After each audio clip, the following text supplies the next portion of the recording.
रब्बानी साहब बहुत गहरी सोच में गर्क थे। बल्किस बेगम उनसे कई दफा इस्तफसार कर चली थी, मगर वो हर बार हाँ करके टाल जाते। पहले वो खुद किसी नतीजे पर पहुंचना चाहते थे और फिर इसके बारे में बात करना चाहते थे। उन्हें अपने बेटे तौसीफ का खत मिला था, जिसमें उसने उनसे ह्यूस्टन शिफ्ट होने की बात की थी। अब वो वहाँ बहुत अच्छी तरह सेटल हो गए थे और चाहते थे कि उनके वालिदैन और बहनें उनके पास रहें। वालिदैन की खिदमत करके उनकी दुआएं लेना चाहते थे। रब्बानी साहब को समझ नहीं आ रहा था कि बेटे को मायूस करें या आबाओ अजदाद की जमीनें बेचकर सारी जड़ें समेटकर परदेश का रुख करें। वो भी तो अपने पोते पोतियों को गोदों में खिलाने की हसरत रखते थे। अचानक उन्हें ख्याल आया कि वो बूढ़े हो गए हैं और अब इन्हें अपने जवान बेटे का सहारा चाहिए था। ये सोचकर उनके लिए फैसला करना आसान हो गया कि वो इस फैसले को फाइनल करने से पहले अपनी बेगम से मशवरा करना चाहते थे। बाकी तमाम घर वाले रब्बानी साहब की इस उदेड़ बंद से वक्ती नावाकिफ थे, सज्जल समेत। अलबत्ता इसने गौर किया था कि कामरान का इनके घर आना जाना बहुत बढ़ गया था। कामरान की इस हरकत को सज्जल किसी और रंग में देख रही थी। वो अपने दिल की बात कामरान से करना चाहती थी, मगर बहरहाल लड़की थी, पहल तो कामरान ने करनी थी। सज्जल को अपनी मोहब्बत पर पूरा यकीन था और ये यकीन ही उसका इंतजार बन गया था। सज्जल, तुमसे एक बात करनी थी। कामरान इनके घर काफी देर से आया हुआ था और बहुत चुपचाप था। सज्जल को ये खामोशी थोड़ा बेचैन कर रही थी, हालांकि बेचैन होने वाली कोई बात नहीं थी। हमारी दोस्ती को कितना अरसा हो गया है? कामरान ने पूछा। जब से मैंने दोस्ती करना सीखा है तब से, सज्जल ने हल्का सा मुस्कुराते हुए कहा। यानी कि कामरान शायद मुतमईन नहीं हुआ था। यानी कि 12-13 साल। वैसे ये सवाल क्यों पूछ रहे हो? सज्जल कुछ हैरान सी थी। सज्जल, इन 12-13 सालों में क्या तुम्हारे ख्याल में मैं एक अच्छा दोस्त साबित हुआ हूँ? जी, आप तो मेरे सबसे अच्छे दोस्त हैं। सज्जल चाह रही थी कि कामरान बस अब अपने मकसद पर आ जाए, वो बात कर दे जिसको सुनने को सज्जल के कान ही नहीं उसकी रूह भी तरस रही थी। सज्जल, मैं बहुत अरसे तुमसे एक बात करना चाह रहा हूँ, मगर मेरी हिम्मत नहीं हो रही। देखो प्लीज, तुम बुरा ना मानना। ये बात शायद मुझे तुम्हारे वालिदैन से करनी चाहिए, मगर मैं तुमसे भी पूछना चाह रहा था। देखो, तुम मेरे बारे में सब कुछ जानती हो। मैं जो हूँ, जैसा हूँ, तुम्हारे सामने हूँ। मेरी जिंदगी में वाहिद खुशी तुम लोग हो। आंटी अंकल की मौजूदगी में मुझे अच्छा लगता है कि मेरे वालिदैन की कमी पूरी सी हो गई है। तुमसे बातें करके तुम्हारी दोस्ती और तुम्हारे खलूस ने मुझे हमेशा पुरसकून रखा है। और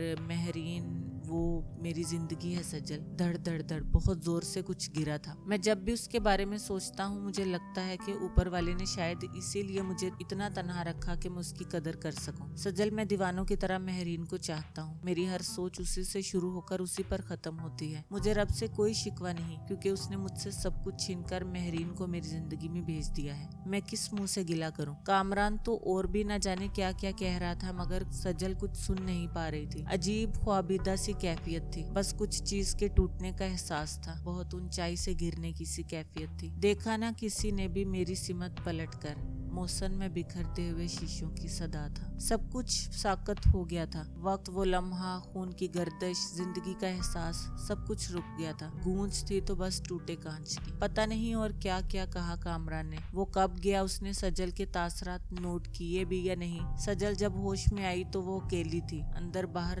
दोनों से बिल्कुल अकेली। फिर सज्जल ने वो काम करने की ठान ली जो इसकी दिल की किरचियों को भी चूर चूर कर देता। कामरान और मेहरीन का मिलाप, मोहब्बत निभाने, ख्वाब देखने वाली दोस्ती निभाने की धुन में अपनी खुशियों को खुद आग लगाने के मंसूबे बनाने लगी। अपने दिल में लगे मोहब्बत के पौधे को जड़ से उखाड़ना था, जिसकी जड़ें सज्जल की नस नस में समा चुकी थी। दिल ही उजड़ गया था। खुद को संभाल कर अब वो क्या करती? मेहरीन के इम्तिहान खत्म हो चुके थे। उम्मीद थी कि अच्छे नंबरों से कामयाब भी हो जाएगी। बल्कि इस बेगम ह्यूस्टन जाने के फैसले में रब्बानी साहब की मुत्तफिक निकली। इरादा था कि सज्जल अपनी ग्रेजुएशन उधर ही करेगी। FSC के इम्तिहान वो दे चुकी थी। बस अब एक ही उलझन रह गई थी, मेहरीन की शादी। बेटियों की शादी के बारे में वालिदैन जितना भी सोचे कम है। लड़कियों की तकदीर बहुत परेशान करती है वालिदैन को। मेहरीन की 2-3 रिश्ते भी आए थे, मगर शहजाद देखा बाला लड़का था, अपने ही खानदान का था और अपने वालिदैन की इकलौती औलाद भी। यानी कि बल्किस बेगम बहैसियत माँ जैसा ससुराल बेटी के लिए चाहती थी, उनके भाई का घर वैसा ही था। और रब्बानी साहब जैसा दामाद चाहते थे, शहजाद में वो खूबियां बदर्जा तमाम मौजूद थी। फैसला करना कुछ ऐसा मुश्किल भी ना था। बेटा, रात के खाने की तैयारी शुरू कर दी?